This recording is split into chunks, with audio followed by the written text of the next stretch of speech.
Welcome back to the garage. While I'm waiting for transmission parts, I'm going back to all of the boring work. Finally, I was able to get that stupid stay cable off. It only took a bunch of heat and a lot more PB Blaster than I care to admit. And the impact, that helped a lot. Little vice grip, Milwaukee, good stuff, it played a part. Now I can get that grody cross member cleaned up. While I'm here, I figured it'd be a good idea to pull the throwout bearing and all that out of here. I guess I didn't realize it was normal to safety wire this guy.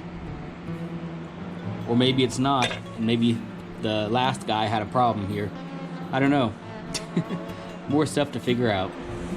After a good 15 minutes of trying to get all of these bolts loose, the bell housing's off. Notably absent is the spring off of that throwout bearing.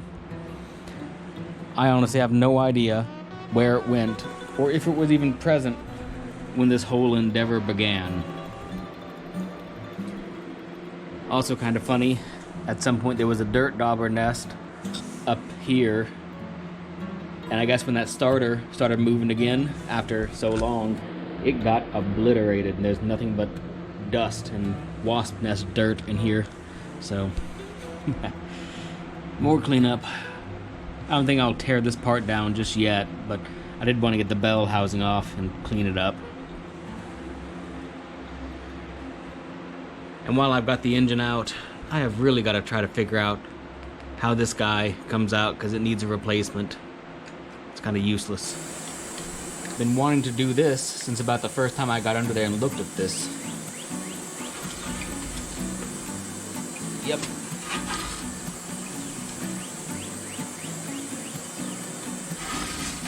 There's 40-something years of rough roads and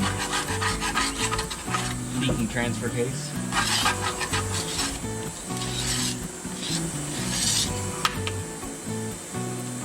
Who would have guessed that this crossmember was painted silver? Kind of stands to reason that the transmission and transfer case were silver, so this would also be silver, but there it is.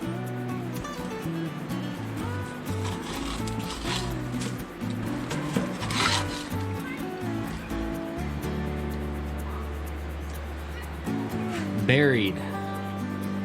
Have no idea what this is from. But here it is, a washer. Well, for a first pass, that's not bad. I was just doing the manual scrape, no chemicals or anything yet.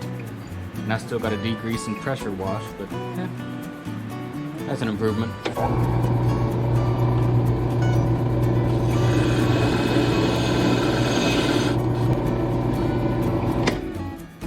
Doing the best I can to clean out all these grooves, make sure that the gasket sealer and the gasket has the best possible chance of sealing.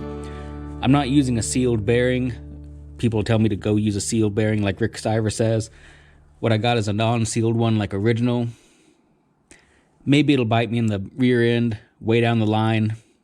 If it does, feel free to come back to this video and tell me that you told me so. But back to the more boring stuff.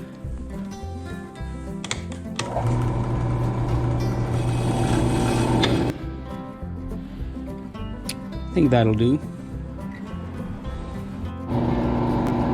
Knock the surface rust off this while I'm at it.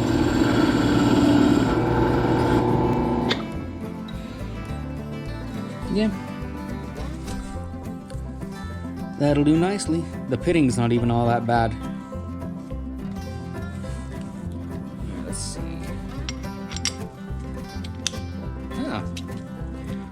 Once all the gunk's out of there, the bearing actually clicks into the retainer.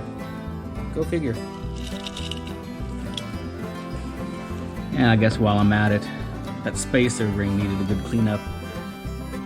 GoPro is not great for close-ups, but I hope you can see that pitting. I thought about replacing it because of that pitting, but people have said that it's just fine as long as it's spacing, and apparently that pitting is not cause for concern.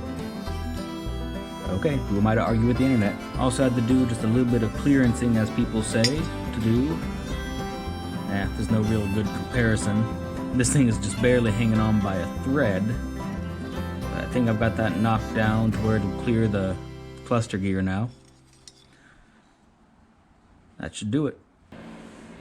You know, Schnitzelhaus has a video that makes this part look so easy. But man, I cannot get that spring to go past that little nub there. Urgh. Well, the neighbor's kids are out, so I had to refrain myself. So with a record low number of 4-letter words, I got this sucker in. Finally. Since I'm still waiting on parts, maybe Monday, I might as well get this shift tower fully reassembled. Got the surface shined up and cleaned up and ready to go. Let's grab some assembly lube and start doing the shift rails. It's kind of funny because I've made witness marks to let me know what configuration these went in. And I think I cleaned it so much that I can't see them anymore. It was all greasy, but there were these shiny little points of light I could see reflecting. But I think I've accidentally wiped them away. Nope, there it is. Okay, so it is supposed to go this way. That makes sense.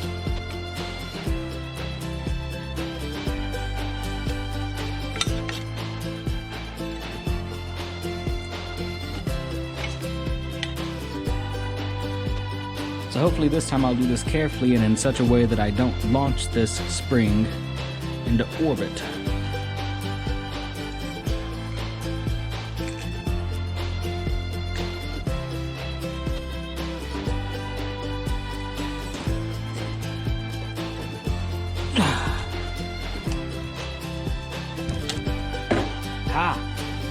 Needle nose pliers to the rescue.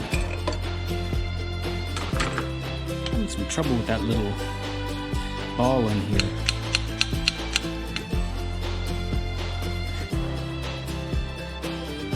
Oh, it's all the way extended, no wonder. Perhaps I cleaned this too thoroughly.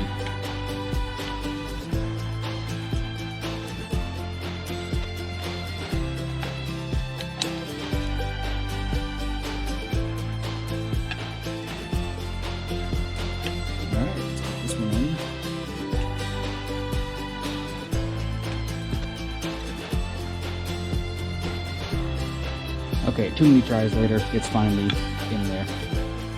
That took a minute. Yeah, everyone should get to experience the struggle. Simultaneously fun and not fun.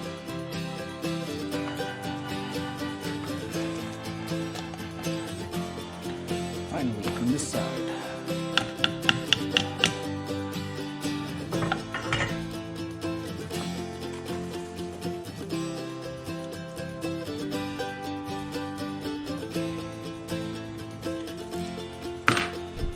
Alright, and that should be it.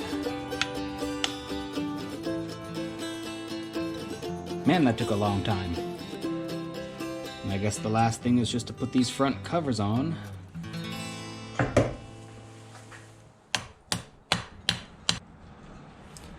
And of course, just as I'm finishing up, the battery dies on the GoPro, but I've got the transmission kind of pieced back together here, somewhat, not all.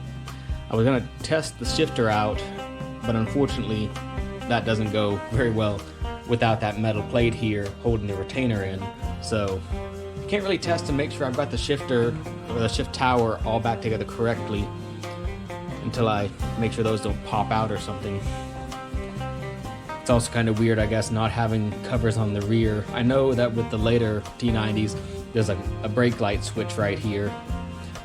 I think a lot of guys are drilling a hole here, threading it for a bolt, and putting a plate there to stop the oil leak. I may do something here, fill these in with a whole bunch of RTV or something, I don't know. I'll figure that out eventually, but... Oh, this thing's starting to look like a transmission. Also made a Slightly controversial choice, maybe. Plugs are red, kind of like the military ones were. Baby steps. The more I read about these Omex ADA parts in general, the more I hear they're just junk. People are saying I should not use the replacement one of those that comes. That one's shipping damaged. Maybe it came like that from the factory. It could be bad. I really am kind of wondering though, are these old ones with their heat treat, I mean, do they actually sound different when they're heat treated? That would explain a few things. Just, I would almost reuse this, but it's just so torn up on the inside and here on the end. Might be a problem, might not. I don't know. But this one looks to be in way better shape than some of them you see online. I don't know. Well, the new cluster gear came in. This one has no dents, dings, or chips in the teeth this time, so yay. UPS did, of course, throw the box down a ravine before delivering it, based on the condition of the box. So the cluster gear did end up tearing up one of my new blocking rings. So the supplier is sending me yet another blocking ring, and maybe by this weekend I'll have all the parts necessary to put this T90 back together. So thank you guys for watching and bearing with me. It's been a long month waiting for parts, but I'll see you guys on the next one.